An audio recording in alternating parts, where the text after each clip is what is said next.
வானிலை தொடர்பான அண்மை செய்தியை பார்த்து வருகிறோம். 7 மாவட்டங்களில் இன்று கனமழைக்கு வாய்ப்பிருப்பதாக வானிலை மையம் கணித்திருக்கிறது. கூடுதல் விவரங்களோடு செய்தியாளர் சடையாண்டி இணைக்கிறார். சடையாண்டி, விவரங்கள். நந்தா, தென்மேற்கு பருவமழை அடுத்த 3 முதல் 4 தினங்களுக்குள்ளாக கேரள பகுதிகளில் தீவிரமடையும் என இந்திய வானிலை ஆய்வு மையம் கணித்திருக்கிறது. அதன் காரணமாக தமிழ்நாட்டில் பரவலாக அடுத்த 7 தினங்களுக்கு கனமுதல் மிக கனமழை இருக்கும் என்ற ஒரு எச்சரிக்கையும் கொடுக்கப்பட்டிருக்கிறது.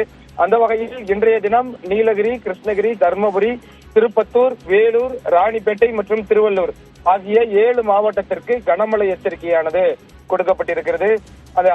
அது மட்டுமல்லாமல் அரபிக்கடல் பகுதியில ஒரு வளிமண்டல மேலடுக்கு சுழற்சி நிலவுகிறது.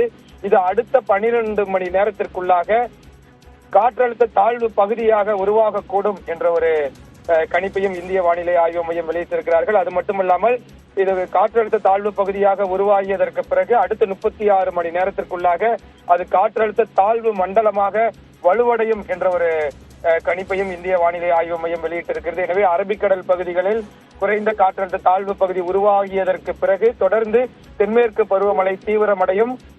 நடப்பாண்டு தென்மேற்கு பருவமழை முன்கூட்டியே தொடங்கி இருக்கிறது. எனவே அடுத்த 7 தினங்களுக்கு மேற்கு தொடர்ச்சி மலையை ஒட்டி இருக்கக்கூடிய பகுதிகளில் கனமுதல் மிக கனமழை இருக்கும். ஒரு சில சமயங்கள்ல அதி கனமழை கூட பெய்யக்கூடும் என்ற ஒரு எச்சரிக்கையானது தொடர்ந்து இந்திய வானிலை ஆய்வு மையத்திடமிருந்து கிடைக்கப்பெற்றிருக்கிறது. சென்னையை பொறுத்தளவிற்கு அடுத்த 2 தினங்களுக்கு வானம் மேகமூட்டத்தோடு காணப்படும்.